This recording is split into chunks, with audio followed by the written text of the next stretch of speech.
Olá, seja bem-vindo ao canal Direito Favorável. Meu nome é Rafael Salles, junto com o professor Marcelo Muniz. Iremos conversar com você através de vídeos semanais, falando um pouquinho sobre a reforma trabalhista e a isso vamos nominar de momento da reforma. Então hoje iremos iniciar falando sobre o teletrabalho. O que é o teletrabalho?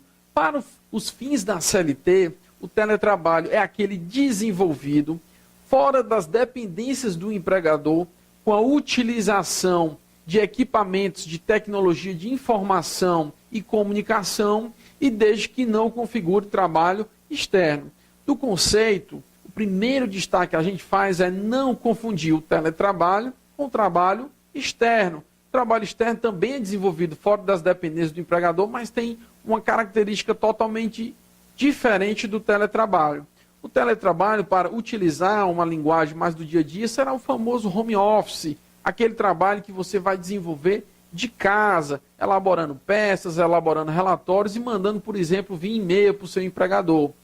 O trabalho externo, geralmente, é aquele do vendedor que trabalha de porta em porta, que vai a praças, oferecer serviços, ou seja, totalmente diferente do teletrabalho, que é dentro desse conceito que a gente falou. A gente vai agora destacar, por exemplo, se o empregado, se ele necessitar comparecer às dependências do empregador, isso irá desconfigurar o regime de teletrabalho? Bem, a própria legislação vai dizer que não. Então, por exemplo, se a empresa tem um costume interno de semanalmente elaborar reuniões de planejamento estratégico junto com os seus empregados, e aí aquele empregado que está lá trabalhando de casa, ela convoca ele para comparecer a empresa toda segunda-feira. Isso vai desconfigurar?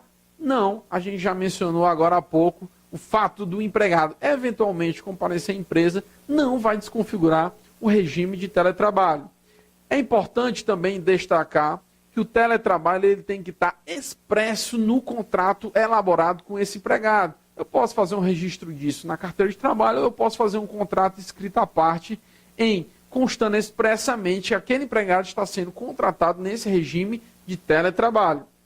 Outra questão muito interessante versa sobre a possibilidade de mudança de regime. Na primeira hipótese, eu tenho um trabalhador que labora de forma presencial dentro das dependências da empresa e passará a trabalhar de casa através do regime de teletrabalho. Já na segunda hipótese, é aquele empregado que hoje está no teletrabalho, desenvolvendo seus trabalhos a partir de casa, e aí vai passar a trabalhar dentro das dependências da empresa.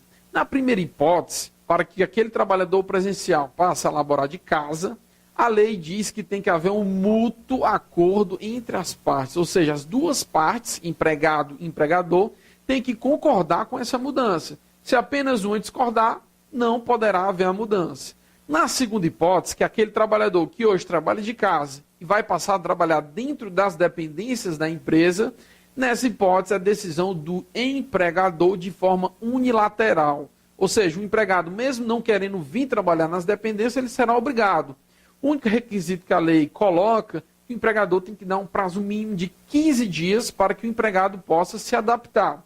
Em qualquer das hipóteses, é importante destacar que tem que ser feito um aditivo contratual e as duas partes têm que assinar para que fique devidamente registrado, ok? A lei também vai tratar sobre equipamentos, o fornecimento, a manutenção deles. A lei vai estabelecer que as partes devem acordar. Então, por exemplo, se o empregado disser para o empregador, eu vou precisar de um notebook. O empregador vai, tudo bem, eu vou pagar o seu notebook e vou pagar um técnico para fazer a manutenção mensal. E isso pode ficar acordado entre eles e deve estar expresso num contrato. Em sendo assim, o empregador terá que arcar com os valores inerentes a esses equipamentos. A própria legislação vai trazer uma questão muito interessante. Ela vai dizer que esses equipamentos, tanto fornecimento quanto a manutenção, não vão compor, ela vai dizer que não vai compor a remuneração do empregado. O que é que ela está querendo dizer com isso? Ora, se não compõe a remuneração do empregado, isso não vai gerar reflexo em outras parcelas de natureza trabalhista, como FGTS, 13º, férias, e nem reflexos sobre verbas previdenciárias, tanto para o empregador quanto o empregado, que não vão precisar pagar nada mais ao INSS pelo fornecimento, pela manutenção desses equipamentos. Por fim, a lei vai estabelecer que é necessário que o empregador informe de forma ostensiva, e aí a gente vai recomendar que seja feito através, por exemplo, de uma cartilha, que vai ter que informar ao empregado sobre os riscos em que há do desenvolvimento desse trabalho de casa. Risco de quê? Risco de acidentes domésticos, que nesse caso seriam acidentes de trabalho, e doenças relacionadas ao trabalho. Então, por exemplo, ele vai constar nessa cartilha que a cada 1 hora, a cada 50 minutos de digitação, o empregado descanse 10.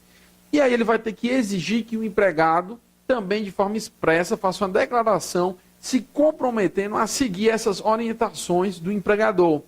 Esse foi o nosso momento da reforma trabalhista de hoje. Se gostou do vídeo, não deixe de curtir e não deixe de se inscrever no nosso canal. A gente conta com a sua audiência. Até o próximo vídeo.